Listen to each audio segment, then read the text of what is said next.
स्वागत है आपका एबीपी न्यूज में। आपको बता दें, दिल्ली में भव्य स्वागत के बाद देश के भावी पीएम नरेंद्र मोदी वाराणसी के लिए रवाना हो चुके हैं। वाराणसी जा रहे हैं नरेंद्र मोदी और उनके साथ अमित शाह और बीजेपी अध्यक्ष राजनाथ सिंह भी मौजूद है। मोदी दिल्ली से वाराणसी के लिए रवाना हो चुके हैं। मोदी के साथ बीजेपी अध्यक्ष राजनाथ सिंह और अमित शाह भी हैं। वाराणसी में काशी विश्वनाथ मंदिर के दर्शन करेंगे नरेंद्र मोदी और उसके बाद शाम को गंगा आरती में हिस्सा लेंगे, गंगा आरती भी करेंगे। इसके साथ ही वाराणसी के आज इस कार्यक्रम में कोशिश उनकी यही होगी कि वाराणसी के लोगों का करें धन्यवाद। हमारे साथ ज्यादा जानकारी के साथ जुड़ गए एबीपी न्यूज संवाददाता विकास भदौरिया, उनसे बात करते हैं। विकास, कब तक मोदी पहुंचेंगे वाराणसी और फिर आगे का पूरा कार्यक्रम किस तरह का है? देखिए, अब से थोड़ी देर पहले नरेंद्र मोदी एयरपोर्ट पहुंचे हैं और वो उनकी रवानगी होने वाली होगी थोड़ी देर के बाद बनारस के लिए। यहाँ से बनारस पहुंचने में तकरीबन 1.25 घंटे से 1.5 घंटा तक लगता है। तो इस तरह से 5:30 बजे के आसपास, 5 साढ़े 5 बजे के आसपास नरेंद्र मोदी बनारस पहुंचेंगे। बनारस पहुंचने के बाद वो काशी विश्वनाथ के दर्शन करने जाएंगे। उसके बाद 7 बजे दशमेश घाट पर वो आरती भी करेंगे। वहीं पर बड़ी तादाद में लोग भी जमा होंगे, रास्ते में भी उनका स्वागत होगा। बड़ी तादाद में लोग उनका स्वागत करने के लिए बनारस की सड़कों पर आएंगे। 2 बार ये नज़ारा हम पहले भी बनारस की सड़कों पर देख चुके हैं। तो जाहिर सी बात है कि जब अब नरेंद्र मोदी एक बड़ी जीत के साथ और प्रधानमंत्री की कुर्सी से कुछ कदम दूर पहुंचने के बाद जब आ रहे हैं बनारस, तो बनारस की जनता भी उनकी सामने पलक पावड़े बिछाने के लिए तैयार होगी।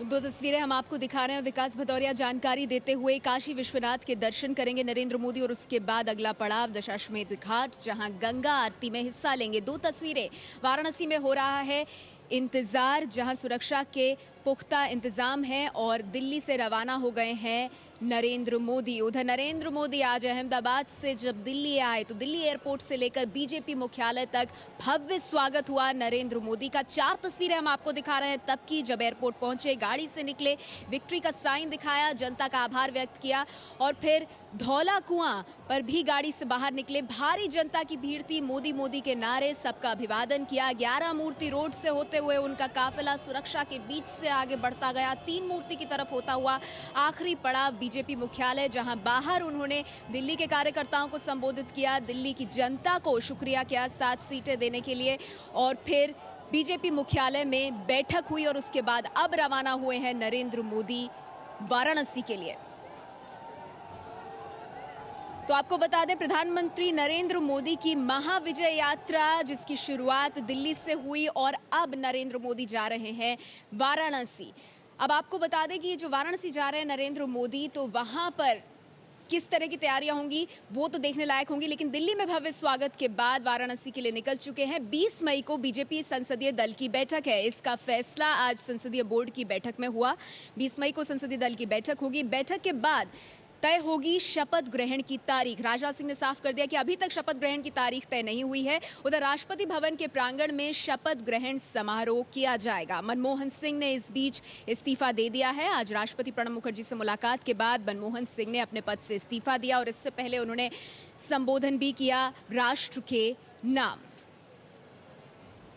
और आपको बता दें, ये जो पूरी कवायद चली, आज बीजेपी मुख्यालय में भव्य स्वागत हुआ नरेंद्र मोदी का, संसदीय बोर्ड की बैठक हुई। उसके बाद बीजेपी अध्यक्ष राजनाथ सिंह ने, नरेंद्र मोदी उनके साथ ही मौजूद थे, मीडिया से भी बात की। क्या कुछ कहा उन्होंने, सुनिए। पार्लियामेंट्री बोर्ड की बैठक में हम लोगों ने यह भी फैसला किया है कि 20 तारीख को 12 बजे बीजेपी पार्लियामेंट्री पार्टी की बैठक होगी और बीजेपी पार्लियामेंट्री पार्टी की बैठक में हम पार्लियामेंट्री पार्टी के लीडर का इलेक्शन करेंगे।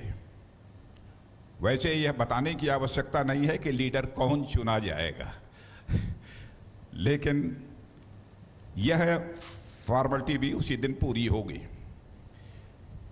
और उसके बाद एनडीए के जितने हमारे एलाइज हैं उनको भी हम आमंत्रित करेंगे। और फिर जहां तक ओथ सेरेमनी का प्रश्न है,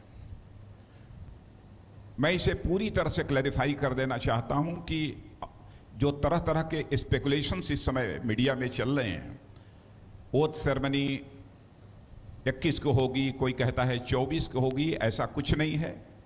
ओथ सेरेमनी की डेट के बारे में अभी तक हम लोगों ने कोई डिसीजन नहीं किया है। पार्लियामेंट्री पार्टी के लीडर का चुनाव हो जाने के बाद ही ओथ सेरेमनी की डेट फाइनल की जाएगी। तो 20 तारीख को संसदीय दल की बैठक होगी। उधर नरेंद्र मोदी भव्य स्वागत के बाद जब बीजेपी मुख्यालय पहुंचे तो दिल्ली की जनता से उन्होंने क्या कहा, सुनिए।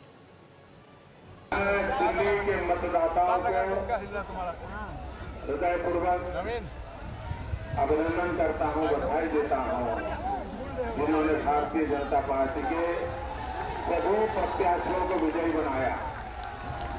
मैं यहां के कार्यकर्ताओं को भी बहुत बहुत अभिनंदन करता हूं, बधाई करता हूं, क्योंकि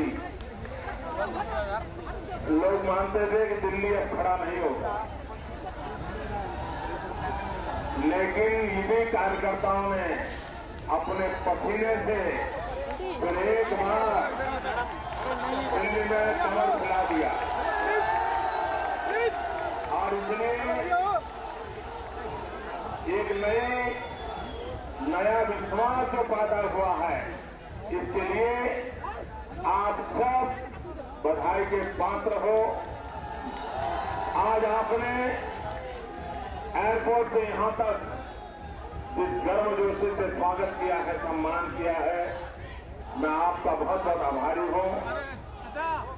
भाई बहनों, मोदी एक व्यक्ति के नाते मेरा आप सबसे आग्रह है कि ये विजय, ये यश, ये मोदी के खाते में न डाला जाए, ये भाजपा के लाखों कार्यकर्ताओं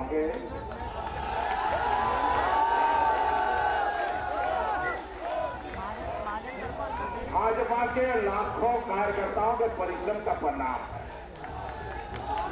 तो ये विजय 1952 से 4-4-5-5 पीढ़ी खप गई है। उस पीढ़ियों का पुरुषार्थ है, तब जाकर के विजय था। केरल जैसा प्रदेश जहां पर सैकड़ों कार्यकर्ताओं को मौत के घाट उतार दिया गया, पिछले 25 साल में उनकी उस शहादत का विजय है। तमिलनाडु में रमेश जैसे कई मेरे साथी जिन्होंने अपना जीवन न्यौछावर कर दिया, उन परिवारों के त्याग और तपस्या का परिणाम है कि आज भारतीय जनता पार्टी को इतना अभूतपूर्व विजय मिला है। और इसलिए इस विजय के सबसे पहले हकदार हैं 2.25 करोड़ देशवासी। दूसरे हकदार हैं सन 52 से एक विचार के लिए, देश के लिए जीने के शपथ लेकर के अपने आप को खपाने वाले उन लक्षाधिक परिवार हैं जिनकी तपस्या के परिणाम ये संभव हुआ। और भाई बहनों, आप सब कार्यकर्ताओं को मेरी तरफ को बहुत बहुत बधाई, बहुत शुभकामनाएं, धन्यवाद।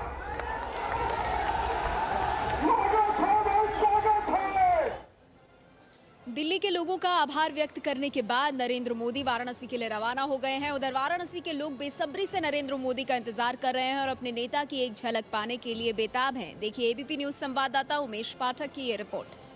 नई सरकार के प्रधानमंत्री और बनारस से सांसद नरेंद्र मोदी जीत के बाद पहली बार काशी विश्वनाथ का दर्शन करने के लिए वाराणसी आ रहे हैं। यहाँ पर गंगा आरती में शामिल होंगे। सारे इंतजाम यहाँ पर किए गए हैं। आप देख सकते हैं ये जो काशी विश्वनाथ मंदिर का परिसर है, यहाँ पर तमाम फोर्स यहाँ पर लगाई गई है। सुरक्षा व्यवस्था के कड़े इंतजाम किए गए हैं और साथ ही साथ भारतीय जनता पार्टी के जो लोग हैं वो भी सुबह से यहाँ पर जुटे हुए हैं। हर जगह पर बैनर पोस्टर यहाँ पर लगाए गए हैं उनके स्वागत के लिए, जहाँ पर लिखा गया है सुबह बनारस, शाम बनारस, मोदी तेरे नाम बनारस। और यहाँ पे जो कार्यकर्ता हैं वो काफी उत्साहित हैं। ये बताइए कि आपके सांसद कल जीत हुई और आज के दिन पहले दिन ही वो आपसे मिलने आ रहे हैं, यहाँ पर काशी विश्वनाथ के दर्शन करने आ रहे हैं और आरती देखने आ रहे हैं। वो हम लोग से मिलने नहीं, बाबा विश्वनाथ का आशीर्वाद लेने आ रहे हैं और मां गंगा का आशीर्वाद लेकर के पूरे देश में विकास का काम करने के लिए, वो आशीर्वाद प्राप्त करने के लिए वो बनारस आ रहे हैं। आप ये बताइए कि बनारस के लिए कितना महत्वपूर्ण है ये? देखिए, नरेंद्र मोदी जी ने एक शब्द सबके लिए कहा था कि हम 125 करोड़ जनता के साथ हैं और हमें सबका साथ और सबका विकास करना है। हमें उससे काशी में चूंकि वो सांसद बने हैं तो वो माँ गंगा का आशीर्वाद लेने, बाबा विश्वनाथ का आशीर्वाद लेने वो आ रहे हैं, लेकिन वो उनका ध्येय ये नहीं है कि हमको काशी के सांसद के रूप में आ रहे हैं। हमारा देश, हमारा काशी एक प्रधानमंत्री के रूप में उनका स्वागत करने के लिए तैयार खड़ा है। जो 80 घाट अब वहां तक कार्यकर्ता दिखाई पड़ रहे हैं, आप देख सकते हैं सुरक्षा के तमाम यहाँ पर पुख्ता इंतजाम है। नरेंद्र मोदी कुछ ही देर में यहाँ पर आएंगे और आने के बाद ये जो काशी विश्वनाथ मंदिर है वहां दर्शन करने के लिए जाएंगे, इसके बाद गंगा आरती देखेंगे। तो कुल मिलाकर के अगर बात की जाए बनारस में, तो लोगों को भी मोदी का इंतजार है कि वो आएंगे तो उनसे रूबरू हो पाएंगे। कैमरामैन राजेश पांडे के साथ उमेश पाठक, एबीपी न्यूज, वाराणसी। वाराणसी में लोगों को मोदी का इंतजार है और मोदी निकल चुके हैं वाराणसी के लिए। इस वक्त बड़ी खबर आ रही है, आपको बता दें, बिहार के मुख्यमंत्री नीतीश कुमार आज शाम 5 बजे प्रेस कॉन्फ्रेंस करेंगे, जिसमें वो कुछ अहम ऐलान कर सकते हैं। जेडीयू को इन चुनावों में सिर्फ 2 सीट बिहार में मिली है। हमारे साथ ज्यादा जानकारी के साथ जुड़ गए हैं एबीपी न्यूज संवाददाता प्रकाश कुमार, उनसे हम बात करेंगे। लेकिन इस वक्त की बड़ी खबर आपको दे दें, शाम 5 बजे बिहार के मुख्यमंत्री नीतीश कुमार की प्रेस कॉन्फ्रेंस है और नीतीश कोई अहम ऐलान कर सकते हैं, ये सूत्रों के मुताबिक खबर आ रही है। बिहार में करारी हार मिली है नीतीश की पार्टी जेडीयू को, 40 में से सिर्फ 2 सीटें मिली हैं लोकसभा चुनाव में, और ऐसे में ये प्रेस कॉन्फ्रेंस बहुत अहम हो जाती है। आज शाम 5 बजे बिहार के मुख्यमंत्री नीतीश कुमार प्रेस कॉन्फ्रेंस करने वाले हैं। और आपको बता दें, इस वक्त एक और बड़ी खबर आ रही है, नीतीश कुमार राजभवन पहुंचे हैं। बिहार के मुख्यमंत्री नीतीश कुमार पहुंचे हैं राजभवन। आज शाम 5 बजे उन्होंने प्रेस कॉन्फ्रेंस करनी है। किसी अहम ऐलान की खबर सूत्रों के मुताबिक आ रही है और इस बीच नीतीश कुमार पहुंचे हैं राजभवन। तो गतिविधियां बहुत तेज हो गई हैं, खासकर इस पृष्ठभूमि में कि बिहार में करारी हार का सामना करना पड़ा है नीतीश कुमार को। उनकी पार्टी को सिर्फ 2 सीटें मिली हैं। आज शाम को प्रेस कॉन्फ्रेंस कर रहे हैं वो 5 बजे। इस बीच राजभवन पहुंचे हैं बिहार के मुख्यमंत्री नीतीश कुमार और प्रेस कॉन्फ्रेंस में वो कोई अहम ऐलान कर सकते हैं। जेडीयू की जिस तरह की हालत हुई है लोकसभा चुनाव में, बिहार के मुख्यमंत्री नीतीश कुमार राजभवन पहुंचे हैं और आज शाम 5 बजे क्या वो अहम ऐलान होगा, इस पर सबकी नजर है, क्योंकि बहुत अच्छी स्थिति नहीं है। नीतीश कुमार राजभवन पहुंचे हैं, गतिविधियां तेज हो गई हैं। बिहार के मुख्यमंत्री नीतीश कुमार राजभवन पहुंचे हैं। आज शाम 5 बजे प्रेस कॉन्फ्रेंस है उनकी, जिसमें कोई अहम ऐलान वो करने वाले हैं। हमारे साथ आज जानकारी के साथ जुड़ गए एबीपी न्यूज संवाददाता प्रकाश कुमार। प्रकाश, क्या कुछ जानकारी मिल रही है? बिहार के मुख्यमंत्री नीतीश कुमार ने राजभवन जाकर बिहार के राज्यपाल DY पाटिल के पास जाकर के उन्होंने अपना इस्तीफा सौंप दिया है। बिहार के मुख्यमंत्री नीतीश कुमार ने अभी की सबसे बड़ी खबर, 5 बजे वो प्रेस कॉन्फ्रेंस करने वाले हैं। 5 बजे प्रेस कॉन्फ्रेंस करने से पहले वो राजभवन गए और राजभवन जाकर के अपना इस्तीफा सौंप दिया है राज्यपाल से। कल जो हालात बने थे, लोकसभा के चुनाव के बाद नतीजे आए थे, उसके बाद से ही ये कयास बनाया जा रहा था कि बिहार के मुख्यमंत्री नीतीश कुमार क्या कोई बड़ा कदम उठा सकते हैं, क्या लेंगे फैसला, क्योंकि इंतजार हम लोग करते रहे कि क्या प्रेस से वो बात करेंगे। लेकिन उन्होंने सिर्फ एक लाइन लिखा था फेसबुक पर कि वो स्वागत करते हैं जनादेश का। उसके बाद उन्होंने कुछ भी नहीं कहा। इसके बाद राष्ट्रीय अध्यक्ष शरद यादव जो जेडीयू के हैं, वो उनसे मुलाकात हुई और लगातार अपने विधायकों से और अपने करीबी लोगों से बातचीत करने का सिलसिला जारी रहा। और फिर जाकर के आज शाम में 5 बजे जब प्रेस कॉन्फ्रेंस करने की बात आई तो उसके पहले वो राजभवन जाकर के उन्होंने अपना इस्तीफा सौंप दिया। प्रकाश, आप बने रहिए हमारे साथ। दर्शकों को बता दें, इस वक्त की सबसे बड़ी खबर, बिहार के मुख्यमंत्री नीतीश कुमार ने राजभवन जाकर DY पाटिल को अपना इस्तीफा सौंप दिया है। आज शाम 5 बजे करेंगे वो प्रेस कॉन्फ्रेंस। प्रकाश, आपसे ये भी जानना चाहेंगे, तो आज शाम 5 बजे की प्रेस कॉन्फ्रेंस में औपचारिक तौर पर वो इस बात का ऐलान करेंगे अपने इस्तीफे का, और शायद कारण भी बताएं कि किस वजह से ये कदम ले रहे हैं, वो इतना बड़ा कदम।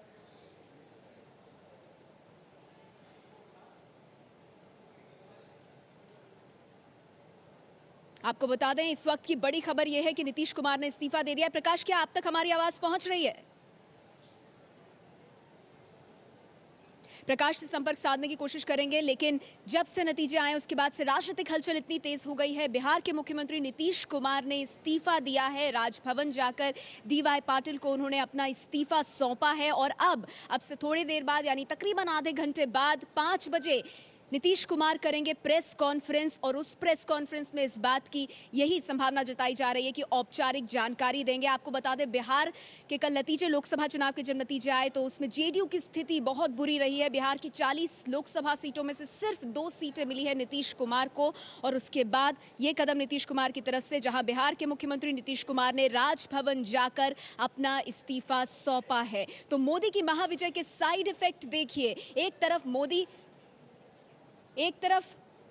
मोदी बनेंगे प्रधानमंत्री, दूसरी ओर नीतीश कुमार ने दिया इस्तीफा। हमारे साथ इस वक्त जुड़ गए हैं मेरे सहयोगी विजय विद्रोही, उनसे बात करते हैं। विजय, इसे किस तरह से देखा जाए? नरेंद्र मोदी की आंधी कुछ ऐसी चली है कि नीतीश कुमार की हालत तो खराब ही हुई, अपने पद से उन्हें इस्तीफा भी देना पड़ा।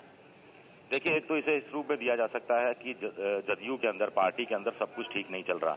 अगर नीतीश कुमार को लोकसभा चुनाव में हार की नैतिक जिम्मेदारी स्वीकारते हुए इस्तीफा देना चाहिए था, तो फिर पार्टी के अंदर इस्तीफा देना चाहिए था, क्योंकि अभी चुनाव में वहां डेढ़ साल की देरी है।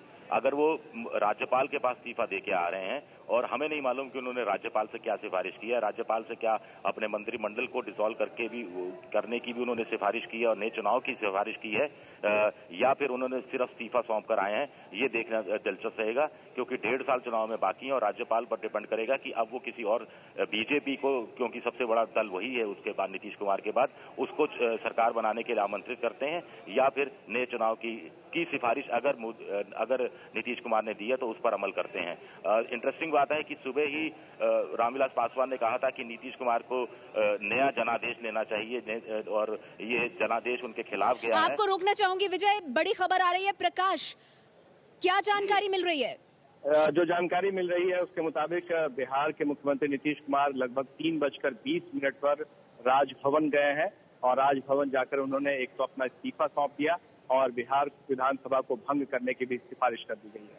तो एक तरफ से ये साफ हो गया है कि बिहार में जल्द ही चुनाव होंगे, और अब नीतीश कुमार ने फ्रेश अपना मैंडेट लेने के लिए ये फैसला लिया है। हालांकि काफी लंबा समय लगा, जब से चुनाव का रिजल्ट आया था उसके बाद से ही ये कयास लगाए जा रहे थे कि क्या नीतीश कुमार इस्तीफा दे देंगे और विधानसभा को भंग करा करके फिर से चुनाव में जाने की बात होगी। तो ये अभी आ गई है बात, और 3:20 पर राजभवन पहुंचे, और फिर वहां पर उन्होंने, वो अकेले अपने साथ में अपने प्रधान सचिव अंजनी कुमार सिंह को, उनको भी लेकर गए थे, और जाकर इस्तीफा सौंप दिया और साथ ही विधानसभा को भंग करने की सिफारिश भी की। प्रकाश, कितने बड़े कदम के तौर पर इसे देखा जाए? चुनाव होने में अभी 1.5 साल बाकी है, बावजूद इसके जिस तरह से इस्तीफा दिया है और विधानसभा भंग करने की सिफारिश की है।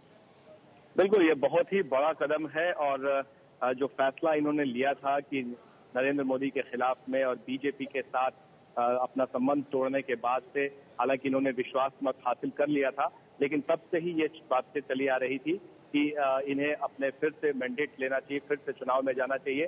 लेकिन जब चुनाव के नतीजे आए और जिस तरह से नीतीश कुमार का सुपड़ा साफ हो गया और उनका सिर्फ दो लोकसभा में सांसद चुनकर गए, तो ऐसे में ये साफ हो गया था कि नीतीश कुमार अब अपनी पार्टी को अंदर से क्या संभाल पाएंगे, क्योंकि पहले से ही बगावत काफी ज्यादा देखा जा रहा था और टूट के आसार भी देखे जा रहे थे। तो ऐसे में इससे पहले कि कोई और बड़ा कदम पार्टी के अंदर में होता, घमासान मचता, तो उससे अच्छा था कि उन्होंने ये फैसला ले लिया, विधानसभा को भंग करने की सिफारिश कर दी और फिर से चुनाव किए जाने की बात अब सामने आ गई है। तो निश्चित तौर पे ये बहुत बड़ा कदम है। नीतीश कुमार ने ये साफ जता दिया था कि अब उनके पास लोकसभा के फैसले के बाद लोकसभा में जिस तरह से उनके 2 सांसद चुनकर आए, उनके पास अब इसके अलावा कोई दूसरा चारा नहीं रह गया। प्रकाश, आप बने रहिए हमारे साथ। हम अपने दर्शकों को बता दें, इस बड़ी खबर से पहले आज सुबह ही रामविलास पासवान, एलजेपी अध्यक्ष, ने बात कही थी कि बिहार में इस अक्टूबर में ही चुनाव हो जाएंगे। क्या कुछ उन्होंने कहा था, सुनिए। ये प्रदर्शन साफ जाहिर करता है कि आने वाले दिनों में बिहार में एनडीए की सरकार बनेगी। ये सरकार अपने कारणों से 2-3 महीने के अंदर में चली जाएगी और अक्टूबर-नवंबर तक जो है बिहार में लोगों को नया जनादेश देने की आवश्यकता होगी और उसमें एनडीए 100 में 100% नंबर लाएगी और एनडीए की सरकार बनेगी। हम लोग जनशक्ति पार्टी के तमाम कार्यकर्ताओं से अपील करना चाहते हैं, एनडीए के तमाम कार्यकर्ताओं से अपील करना चाहते हैं कि वो अभी से ही चुनाव की तैयारी में लग जाएं। एबीपी न्यूज पर इस वक्त की बड़ी खबर आपको दे दे। बिहार के मुख्यमंत्री नीतीश कुमार ने अपना इस्तीफा राज्यपाल डीवाई पाटिल को सौंप दिया है। विधानसभा भंग करने की सिफारिश की है। आज शाम 5 बजे करेंगे वो प्रेस कॉन्फ्रेंस। प्रकाश हमारे साथ लगातार बने हुए हैं, एबीपी न्यूज संवाददाता प्रकाश। बिहार विधानसभा की अगर बात करें तो जो आंकड़े जो अपने दर्शकों को दिखा रहे हैं, जेडीयू की विधानसभा में स्थिति ये है 243 में से 116, बीजेपी 89, आरजेडी 21, कांग्रेस 4। और स्थिति ये है प्रकाश की जेडीयू को अपने आप में बहुमत नहीं है, कुछ कांग्रेसी और निर्दलियों के समर्थन पर टिकी है यह सरकार।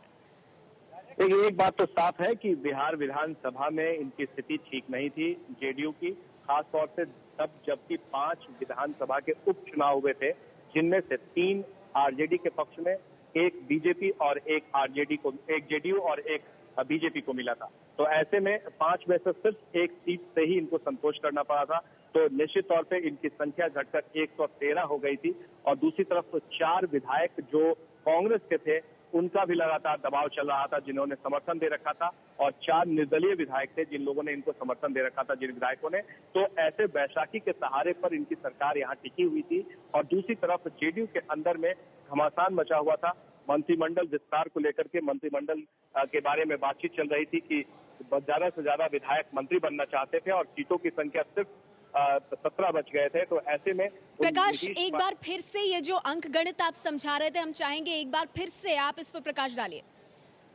ये दरअसल बिहार विधानसभा की स्थिति के अनुसार नीतीश कुमार जेडीयू के पास सिर्फ 113 विधायकों की संख्या रह गई थी। खासतौर से जब 5 विधानसभा के उपचुनाव हुए थे, उनमें से 3 आरजेडी के पक्ष में, 1 बीजेपी और महज एक जेडीयू के पास। इस वक्त की बड़ी खबर आपको दे दे। बिहार के मुख्यमंत्री नीतीश कुमार ने अपना इस्तीफा राज्यपाल को सौंप दिया है। विधानसभा भंग करने की सिफारिश की है। इसके साथ ही साथ अब से आधा घंटे बाद शाम 5 बजे करेंगे प्रेस कॉन्फ्रेंस।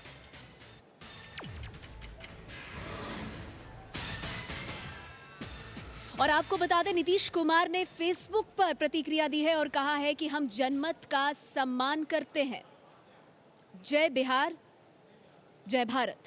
नीतीश कुमार की तरफ से संक्षेप में प्रतिक्रिया, जनमत का सम्मान करते हैं। इस जनमत के चलते ही लोकसभा में नीतीश कुमार को 40 में से सिर्फ 2 सीटें मिली बिहार में। और उसके बाद बड़ा फैसला नीतीश कुमार की तरफ से, बिहार के मुख्यमंत्री पद से इस्तीफा दिया, इस्तीफा राज्यपाल को सौंपा, विधानसभा भंग करने की मांग की है। यानी प्रदेश में अब होंगे फिर से चुनाव।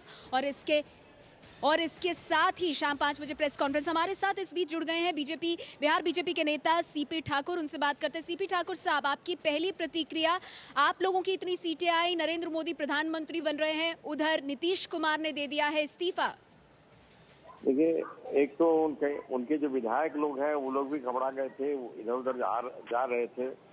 दूसरी बात हुई होगी कि नरेंद्र मोदी को वो इतने दिन से अपोज कर रहे थे और इतनी बड़ी जीत हुई, देश ने नरेंद्र मोदी को प्रधानमंत्री बनने का पूरी मदद की, सारा देश। तो उनको ये भी लगा होगा कि कहीं उनसे गलती हुई है, इसलिए इस्तीफा दिया होगा। सीपी ठाकुर साहब, आपके नेता सुशील मोदी इससे पहले ये बात कह चुके थे कि जेडीयू के कुछ विधायक हैं जो आप लोगों की पार्टी के साथ संपर्क में हैं। तो कल के नतीजे आने के बाद क्या कुछ इसी तरह की स्थिति बन रही थी जिसकी वजह से ये कदम उठाया गया? तो पहले से है, चल रही है बात, बहुत पहले से चल रही है। लेकिन तो जो तत्काल उन्होंने दिया है उसमें जरूर उनको लगा होगा कि हम गलत कर रहे थे, इसलिए इस्तीफा देना बेहतर। ये जो उन्होंने विधानसभा भंग करके फिर से चुनाव की जो बात सामने आ रही है, इसको आपकी पार्टी कैसे देख रही है? अब तो इस्तीफा तो डिपेंड करेगा सरकार पर, गवर्नर पर। उस सारी बात तो बाद में होगी, जो उसमें भंग करने का उन्होंने जो रिकमेंड किया है उसका क्या होगा, वो तो बाद में उस पर डिसीजन होगा। जी, सीपी ठाकुर साहब, लगता है आपको कि आप लोगों से रास्ता अलग करने का बहुत बड़ा खामियाजा जेडीयू को भुगतना पड़ा है? बहुत बड़ा। हम ही लोग, भारतीय जनता पार्टी ने ही उनको मुख्यमंत्री बनाया, इसमें दो मत नहीं है। और अपना त्याग करके मुख्यमंत्री बनाया, तो उनको तो खामियाजा तो भुगतना पड़ा, इसमें कोई शक नहीं। जी, सीपी ठाकुर जी बने रहिए आप हमारे साथ। शेष नारायण जी वरिष्ठ पत्रकार यहाँ हमारे साथ मौजूद है, एक सवाल है उनका आपसे। सवाल तो बाद में, लेकिन मैं ये कहना चाहता हूँ कि जो डेमोक्रेटिक ट्रेडिशंस हैं उनको ऑनर किया है नीतीश कुमार ने, और मैं इसके लिए उनकी इज्जत करता हूँ। सीपी ठाकुर जी, इसको इस तरह से भी देखा जा रहा है, अली अनवर जी कह रहे हैं कि नैतिक जिम्मेदारी ली। बात तो ठीक है, लेकिन ये भी बात ठीक है कि नरेंद्र मोदी को उन्होंने शुरू से विरोध किया, और उस नरेंद्र मोदी को पूरे देश ने उनको प्रधानमंत्री बना दिया। तो ये भी तो एक मन में वो ग्लानि होगी कि जो मेरा स्टैंड था वो गलत था, उसके चलते भी रिजाइन कर सकते। लेकिन अगर उनको इस्तीफा देना था नैतिक आधार पर भी, तो पार्टी के अंदर देना चाहिए था इस्तीफा, ताकि पार्टी फिर फैसला करती कि इस पर क्या करना है। सीधा सीधा राज्यपाल के पास जाके इस्तीफा देना और विधानसभा भंग करने की सिफारिश करना, ये किस तरह की राजनीति है? जी, इसके अलावा जी क्या होगा कि जनता ने जो उनकी अपेक्षा थी उस मुताबिक उनको वोट नहीं दिया है, तो मोरल ग्राउंड पे जिम्मेदारी लेते हुए उन्होंने इस्तीफा दिया है। अब इस्तीफा में क्या लिखा है, उन्होंने राज्यपाल को विधानसभा भंग करने के लिए लिखा है, नया चुनाव कराने के लिए लिखा है, या सिर्फ अपना इस्तीफा सौंपा है मोरल ग्राउंड्स पे, तो ये क्या है ये थोड़ी देर में स्पष्ट होगा, अभी हम लोग उसकी जानकारी नहीं। अब बिहार के बड़े कांग्रेस नेता रहे हैं, क्या बीजेपी जिस तरह से बढ़ी है बिहार में, ये भी कारण हो सकता है? नहीं, असेंबली और पार्लियामेंट का दोनों का अलग अलग इशू है। कल ही गुजरात में इलेक्शन हुए, असेंबली के चुनाव में हम 26 के 26 लोकसभा सीट हार गए, लेकिन असेंबली में लगभग आधी सीट जो बाई इलेक्शन हुआ है, असेंबली की सीट हम जीते हैं। तो स्वाभाविक रूप से असेंबली और पार्लियामेंट का दोनों का अलग अलग मामला होता है। काफी सवाल, लगातार नीतीश कुमार सुशासन के दावे करते रहे, ये भी वजह हो सकती है? नहीं, एक मोरल ग्राउंड का नीतीश जी की राजनीति करने का अपना एक ढंग है। उन्होंने लोगों से कहा था कि हमको हमारी सरकार ने काम किया है, हमको दीजिए। उतना आशा के अनुरूप उनको सीट नहीं मिली, तो उन्होंने मुख्यमंत्री पद से त्याग पत्र दे दिया है। एक मोरल रिस्पॉन्सिबिलिटी उन्होंने ली है, और राजनीति में कोई अगर मोरल रिस्पॉन्सिबिलिटी लेता है तो उसको शिकायत नहीं करना चाहिए, उसको क्रिटिसाइज नहीं करना चाहिए। शकील अहमद को आप सुन रहे थे, लेकिन शेष नारायण जी, ये जो इस्तीफा दिया है ये सिर्फ नैतिक जिम्मेदारी भर नहीं है, इससे आगे क्या है, ये कैसा कदम है? आगे ये है कि 1977 में ये हो चुका है। जब जनता पार्टी की सरकार आई थी तो कांग्रेस की जो सरकारें थीं उनको चरण सिंह होम मिनिस्टर ने एक पेन के स्ट्रोक से 7 सरकारों को बर्खास्त करके फिर से इलेक्शन करा लिया था। नीतीश जी को उस समय नौजवान नेता थे, उनको अंदाज है कि शायद मोदी जी ये कर सकते हैं। 1 एक तो ये है, और दूसरा ये है कि जिस तरह से जेडीयू में तोड़फोड़ मची हुई थी, उनको पूरा शक ये था कि सरकार को गिराएंगे, तो उन्होंने किया। ये तो चाणक्य की नीति है, आचार्य विष्णु चाणक्य के नगर से आते हैं, पटना पाटलिपुत्र से। लेकिन मैं एक पत्रकार के रूप में, एक विश्लेषक के रूप में, मैं ये चाहता हूं कि जब पीपुल्स विल आती है, चेंज होती है, तो जो वहां का इनकम्बेंट चीफ मिनिस्टर वो भी सरकार को बाय बाय करके फिर से। शेष नारायण जी, रोकना चाहूंगी आपको। हमारे साथ आरजेडी के राजनीति प्रसाद जी, नेता जो है वो जुड़ गए हैं। राजनीति प्रसाद जी, आपकी पहली प्रतिक्रिया, नीतीश कुमार, उनकी पार्टी कह रही है नैतिक जिम्मेदारी ले रहे हैं, वो 2 सीटों पर सिमट गए, इसीलिए इस्तीफा दे दिया नीतीश कुमार ने। नैतिक जिम्मेदारी नहीं है, बल्कि वो जानते हैं कि हमारी सरकार जांच वाली है, इसलिए पहले ही खत्म कर दिया उन्होंने। वो जानते हैं कि सरकार मेरी जाने वाली है, क्योंकि उसको समर्थन में उसकी मेजोरिटी ही नहीं है। तो सरकार जाने वाली है तो सरकार गिराएगा कौन? सरकार गिराता जाने वाली है। सरकार जो है, जो समर्थन से चल रहा था, कांग्रेस वगैरह के समर्थन से चल रहा था, तो वो सरकार जानती है। राजनीति प्रसाद जी, आपकी पहली प्रतिक्रिया, नीतीश कुमार, उनकी पार्टी कह रही है नैतिक जिम्मेदारी ले रहे हैं, वो 2 सीटों पर सिमट गए, इसीलिए इस्तीफा दे दिया नीतीश कुमार ने। नैतिक जिम्मेदारी नहीं है, बल्कि वो जानते हैं कि हमारी सरकार जांच वाली है, इसलिए पहले ही खत्म कर दिया उन्होंने। वो जानते हैं कि सरकार मेरी जाने वाली है, क्योंकि उसको समर्थन में उसकी मेजोरिटी ही नहीं है। तो सरकार जाने वाली है तो सरकार गिराएगा कौन? सरकार गिराता जाने वाली है। सरकार जो है, जो समर्थन से चल रहा था, कांग्रेस वगैरह के समर्थन से चल रहा था, तो वो सरकार जानती है। दूसरी बात कि अगर ये इस्तीफा नहीं, जब विधानसभा चुनाव में 1.5 साल का का दूरी है, ऐसे में बीजेपी क्यों चाहती कि उनकी सरकार गिराकर नीतीश कुमार को हीरो बनाया जाए? वो खुद भी बनना चाहता है हीरो, वो खुद हीरो बनना चाहता है, इसलिए इस्तीफा किया। वो इस्तीफा करके चुनाव में जाना चाहता है, इसलिए वो इस्तीफा कर दिया। उसकी मेजोरिटी खो गया है। अब वो नीतीश कुमार अब जयप्रकाश जी के आंदोलन से, जयप्रकाश जी के आंदोलन से जो लोग राजनीति में आए थे 1974-75, हम लोग उसको बिहार आंदोलन का नाम देते हैं, उसमें नीतीश कुमार बाकी लोगों से थोड़ा ज्यादा सेंसिटिव माने जाते रहे हैं। और मुझे लगता है कि आज उन्होंने अपना इस्तीफा दे, रोकना चाहूंगी आपको। नहीं वो सेंसिटिव नहीं, ये अभी समाचार आ रहे हैं, इस पर हम कोई टिप्पणी अभी नहीं करेंगे। देखेंगे बिहार में, और हमारे बिहार के नेता है वहाँ, अगर कुछ हमारी तरफ से रिएक्शन देनी है तो वो देंगे। अभी हम भी आपके जैसा ही खबर को समझ रहे हैं। सो दिस इज बीजेपी की तरफ से भी प्रतिक्रिया आ रही है। ये बड़ा फैसला नीतीश कुमार ने लिया है। एबीपी न्यूज पर इस वक्त की बड़ी खबर, नीतीश कुमार ने अपना इस्तीफा सौंप दिया है राज्यपाल को, विधानसभा भंग करने की सिफारिश की है और आज शाम 5 बजे यानी अब से कुछ देर बाद प्रेस कॉन्फ्रेंस करेंगे नीतीश कुमार। एबीपी न्यूज पर इस वक्त की बड़ी खबर, बिहार के मुख्यमंत्री नीतीश कुमार ने इस्तीफा दे दिया है। राज्यपाल जीवाई पाटिल को जाकर, राजभवन जाकर उन्होंने अपना इस्तीफा सौंपा, साथ ही विधानसभा भंग करने की है सिफारिश। और अब से थोड़ी देर बाद शाम 5 बजे वो करेंगे प्रेस कॉन्फ्रेंस। लेकिन इस तरह की नौबत क्यों आई? आखिर क्यों बिहार के मुख्यमंत्री नीतीश कुमार को इतना बड़ा फैसला लेना पड़ा, जबकि विधानसभा चुनाव होने में अभी राज्य में 1.5 साल का वक्त बाकी है? बिहार विधानसभा की वर्तमान स्थिति देख लेते हैं। 243 सीटों में से जेडीयू के पास है 114 सीट। इसमें उन्हें कांग्रेस पार्टी के 4 विधायकों का समर्थन प्राप्त है और निर्दलियों का भी। ये संख्या बमुश्किल जाकर 122 पहुंचती है, जो कि बहुमत का आंकड़ा है। और जब से बीजेपी के साथ रिश्ते तोड़े हैं जेडीयू ने, और कल की हार के बाद पार्टी के भीतर की खटपट भी मुश्किल पैदा कर रही थी नीतीश कुमार के लिए। ये एक लुंज-पुंज सरकार जो बमुश्किल से आगे चला पा रहे थे नीतीश कुमार, और ऐसे में ये इस्तीफे की खबर अब सामने आई है। बिहार विधानसभा की स्थिति बता लें, 243 सीटों में से 114 जेडीयू के पास है।